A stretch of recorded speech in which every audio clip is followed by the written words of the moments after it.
Hey everyone. One of the benefits that I have being at the church all the time is that I know what's going on behind the scenes. I have a sense of the big picture, and I know what we've been doing for the last couple of years and what we're planning on doing the next year or two. And I know that there are a lot of you who don't have that sense. You just don't. I haven't communicated it. You don't know it, and you really want to. And you know that you work hard and you want to serve Jesus in the area where you're serving. But you really would like to know the big picture and what's going on too, because there's some things that don't look right from where you're sitting, and you want to know if things are going to happen the way you're hoping they are. So I want to take a few minutes and talk to you about vision. I want to talk about what our mission is and how that's been working out and how it's going to be working out in the next couple of years.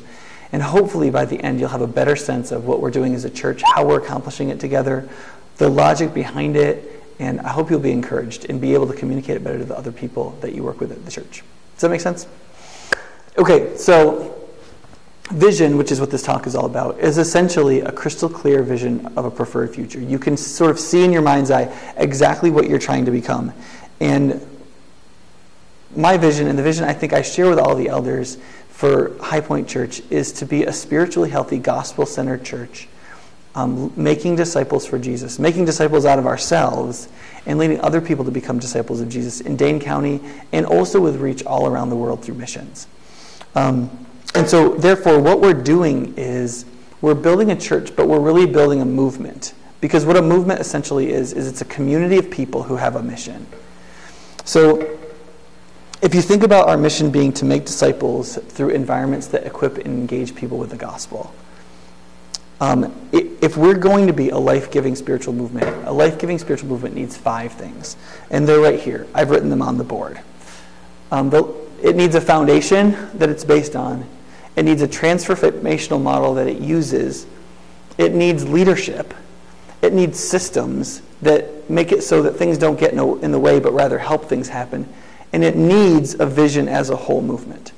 All of those things are necessary in order for a mission, a movement to really move forward, to have a sense of mission and to go where it needs to go.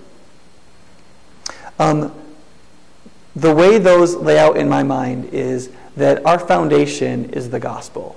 That is, people need to really understand the gospel. They need to understand how it's different than moralism and legalism, and how it's different than just self-affirming therapy.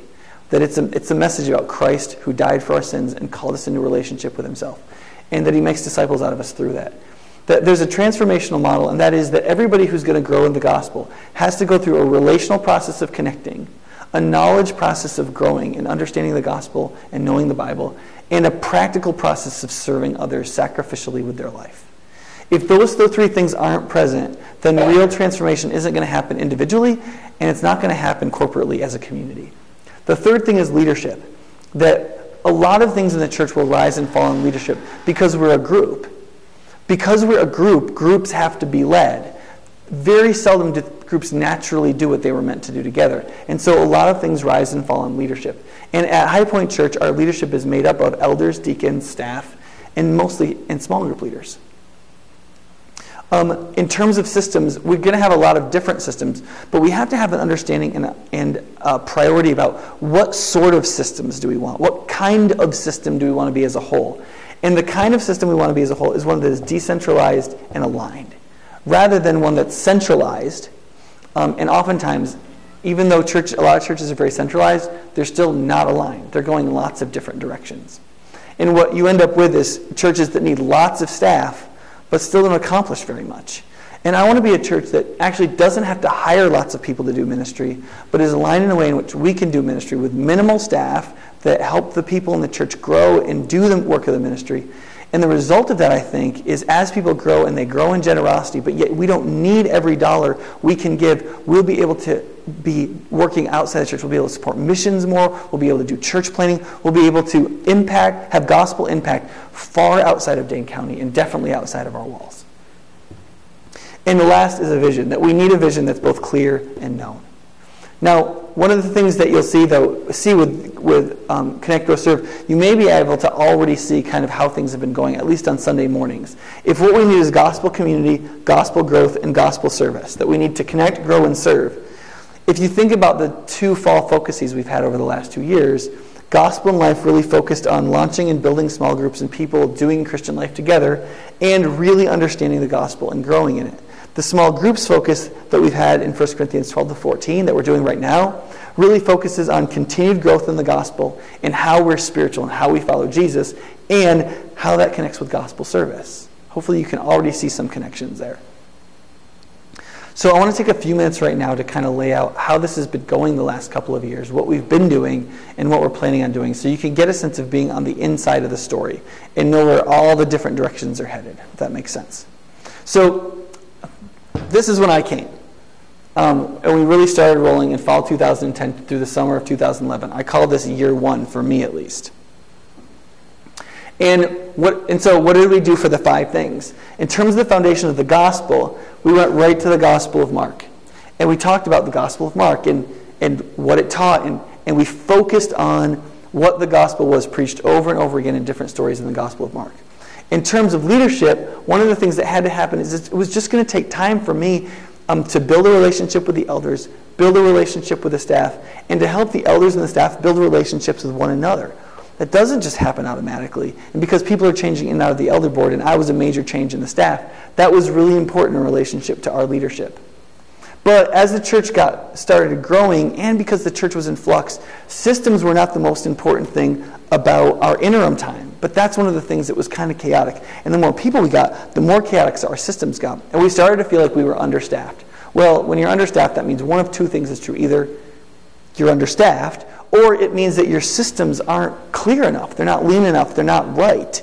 And they're not scalable. And what we found was a number of the systems that were in place when we were a church of 325 weren't even going to work at a church of 400, much less 600 or 800 or 50,000. So we realized a lot of these systems were going to have to change. And we started beginning to look at some of those. In terms of our clarity and vision, before people could know it, we needed to really have one. And so the elders began to lock down and talking about Connect, Grow, Serve and whether that was going to work for us and how it would fit High Point specifically as a church rather than how it would fit any church. And we spent a good bit of time talking about how this related to men's ministry and women's ministry and whether we were going to have small groups and focus on them, and adult Bible fellowships and all of that. And that takes time. You know, the elders meet every other week. It wasn't easy to come to any kind of deliberation on this. Meanwhile, about that same time, we're having major problems with technology, which made our systems all the more difficult. And even though you may have remembered me preaching a couple of sermons on hospitality, my goal was to get Connect working faster. Obviously, it was the first one. In order for Connect to work, we had to show full hospitality to everybody who came to High Point Church. But that wasn't really happening. We had great greeters and good ushers. Ushers were making sure people got bulletins and got in seats. And greeters were making sure everybody got a smile and a shook hand. But that was different than showing full hospitality. Connecting with people personally and emotionally, making sure they got where they needed to go, understanding the check-in systems, and all those kinds of things. People were kind of falling through those cracks, and a lot of our visitors weren't coming back. And though I tried to set something up, it just didn't work. It just failed. So we had a couple of blow-ups, but one of the things that went kind of cool was we started off the pastoral internship program when Adam Darbone got here. And that actually was a pretty cool thing. And that was about all we got done in the first year. In the second year, the idea was to try to build on this. The elders went from talking about Connect, Grow, Serve to the wider mission and how that was going to work together. We wanted to move on to really focus on growth. How are we going to help everybody at High Point be in an environment that would engage them and equip them with the gospel? How are they going to grow in their understanding of the gospel and their knowledge of the Bible? And the obvious answer to that was we were going to have to restart small groups and do it in a really powerful way. Meanwhile, in terms of the gospel, we were done with Mark, so what do we do? Where do we move on to from there? And I thought, if we've got the gospel semi-straight, of course you always have to keep going back to it. One of the things that we need to talk about was, well, how does the gospel work out in our lives? What does real spirituality in modern life look like in a city that's pretty pagan, pretty secular, and doesn't have a biblical consciousness, like Madison or like Corinth? And so we used Gospel in Life to follow up on the Gospel of Mark and to launch small groups, which actually was wildly successful. We went from about 80 people in small groups to over 400. And anybody who hears about that is really kind of flabbergasted. And it wasn't just that I did a good job or any of our staff did a good job. John did a great job organizing it. But really what happened is the people of High Point Church bought into the reality of our need for small groups, and they got into them. And more than 300 people stayed in their small groups the next year, and more than 400 signed up for the spiritual growth campaign when we started with spiritual gifts this fall. One of the other things we were doing to create systems that were scalable, what happens when you have multiple worship services? What happens if you have worship services with different styles? And what happens when you go from having 8 small groups to 80 small groups? What are you going to do? What we realized is we needed to build leaders. In 2 ways we needed to do that. Was one, for Sunday morning, we needed to build individual bands. We needed to build up lay people who were band leaders rather than have one person who was the main musician at the center of everything. And John began to transition from being the center of worship to teaching a number of people how to lead worship so that we could create bands. So that later on, when we started 2 services, we'd be able to have different styles and many competent people we could look to. So that many years down the road, 4, 5, 6 years down the road, when we want to plant a church, we've already got worship leaders and worship bands to send out with whoever is going to be leading as elders and pastors at that church. The same thing was necessary for small groups. If we were going to launch a small group ministry, we needed to go from about 8 small group leaders to about 35. And so investing in small group leaders was a major thing that we had to do in order to grow. And so while we were doing this on Sunday morning, Gospel and Life in 1 Corinthians, we were building into small groups. We were forming bands and building into small group leaders. I know that the band transition was a difficult one for some people, but in many ways it was really important. And I think it's going to be integral to our success in worship services in the future. It's going to allow us people to settle into bands, work on different sounds so that we can offer different things for different people, which I think is going to be important as we progress and as we sort of retool our sound and retool how we offer worship art to people who come to visit. Meanwhile, during this time, I really wanted to have the serve going with Connect, Grow, Serve, but it just wasn't. We had to build these things in order. We had made some progress with hospitality, but not a lot. But that wasn't as broken as growth was. So we had to focus on small groups. That was the step we took. Meanwhile, there were a lot of great people at church that had signed up to be deacons, and they wanted to do something, and they really just ended up rotting on the vine. And that was just where we were. It wasn't personal. It wasn't because we didn't want to engage the deacons. We really believe in High Point's model that deacons are really important. That's why I say they're one of the most important parts of our leadership team. But the place for them in the Connect, Grow, Serve model just wasn't built yet. And so a lot of them were frustrated. And I really want to apologize to those of you who are on the deacons team. Because although I was trying to build methodically, and the elders were trying to as well, I know you kind of got the butt end of the stick. And I'm hoping that that's going to change, as you'll see as we keep moving. When the elders took the better part of 8 or 9 months to figure out exactly what we should put down for our mission statement and how that was going to connect, grow, serve, we figured out some goals that we want to make. What that led into was a staffing plan, which I'll talk about the result of that in just a minute. But that was important because instead of just saying, well, what are we going to do with this staff member, or what are we going to do with that staff member, and do we have any money, we moved from that conversation. Once we understood our mission in Connect, Grow, Serve and how these environments were going to work, we could say, well, then this is the staff we need, and this is the administrator we need, and here's how we need to work this stuff.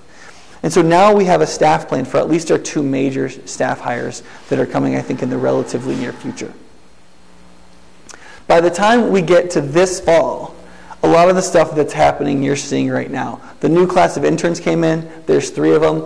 We're launching the hub in relationship to the fall campaign with 1 Corinthians. But the hub is important. I know a lot of people are tempted to struggle with this as just another way for us to get more volunteers. But one of the things you need to realize is there is no us. There is no group of people trying to get volunteers. There's just the church.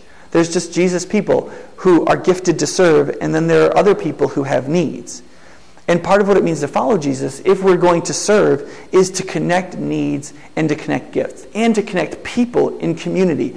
And we needed a scalable system that we could use from now to a very large number that would actually work in order to connect people for growth and to help connect those groups for service. And the best thing that we could find in order to do it in a way that was decentralized and aligned, and in a way that we knew we could make as part of the clear vision, that fit in with Connect, Grow, Serve, and was focused on the gospel, was by using the technology of the hub to connect small groups and organize service.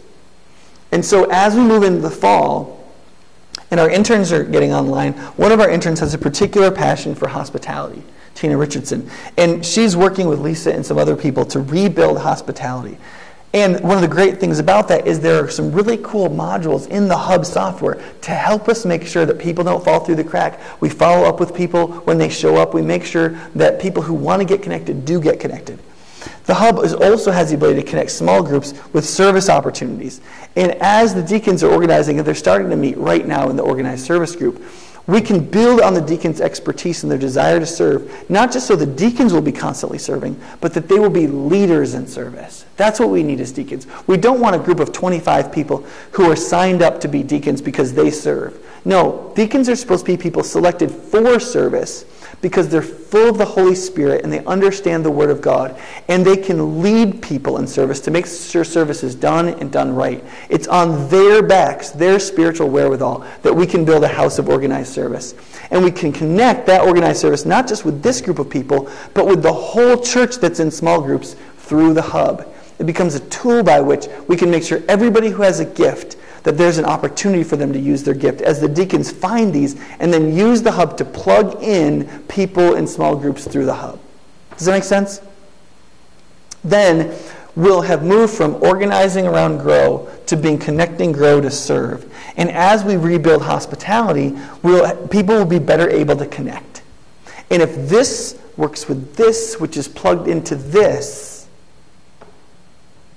well, we'll be able, everybody at High Point will have an extremely clear path on how to connect, grow, and serve. And to the extent to which they understand the vision, they'll understand exactly what is there for them to do. Now, it's still going to be everybody's choice whether or not they voluntarily participate in this.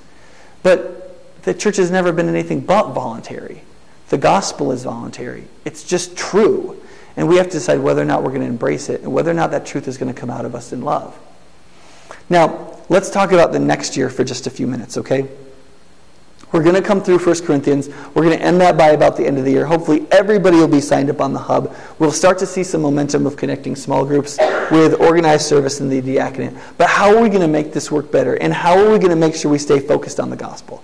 So, one of the ways we're going to stay focused on the gospel is next year, I'm going to do a series called The Gospel in the Bible, which is going to be a series where we start in Genesis and we go to Revelation and we look at all the high points of the story of the gospel going all the way through the Bible. And what it'll do is it'll take us to by the time we get to the end of the year, people will be able to look through their Bible and to see the gospel as the story of the whole Bible. God redeeming a people in mankind for himself as the story through the Bible, and therefore its central character from Genesis to Revelation being Jesus. And hopefully that will accomplish both the goals of growth, that people will both understand the Bible better, or understand the gospel better, and know the Bible better. And I think that this is going to contribute a lot to that. The other thing, too, is you might be asking, okay, Nick, this is all really well and good, but how is this all going to get organized? We all know that administration isn't one of your great gifts. And this isn't going to happen on its own. Yeah, we've got some great leaders in different parts, but who's really going to pull it all together? And that really takes us back to the staff plan the elders came up with. The elders came up with a staff plan to make 2 hires over the course of a little more than the next year. One we're already searching for, and that's an associate pastor of development. We want to hire an associate pastor whose main gifts are in administration and leadership and not in teaching and preaching, to mainly focus on bringing this stuff together and strengthening our ministry departments. There's 5 areas of the church that they'll focus on. 2 ministry departments, children's and youth, and the 3 sections of Connect, Grow, and Serve. The main areas of oversight is going to be small groups in conjunction with John and in service in conjunction with the deacons. And that's all they're going to do all the time is build those 5 areas and make sure that those ministries are developing. And as that happens, I believe the church is going to grow in a lot of different ways. Kathleen is going to get the mentoring she needs in children's ministry. Children's ministry, I think, is going to get better. Brandon is going to get mentoring he needs. I think youth is going to get better. And then all the areas of Connect, Grow, Serve are going to assimilate, align, and be stronger because of this person's input. That's our hope. And then, about exactly a year after that, hopefully at the end of next summer, we're hoping that the church will have grown to the point where we can get a full-time youth pastor. Because we believe a full-time person dedicated to ministering to youth is the one area of ministry environment offerings where we really should be full-time. We really should be offering the families and the people who come to this church somebody who really can give all of their time directly to youth ministry, because we believe that's an incredibly important time in people's lives. And we don't want to lose these kids, and we don't want families to feel like this isn't the church for them because we haven't invested in that area for their kids. And I'm hoping by the end of next summer to hire my daughter's youth pastor. Well, that's about it.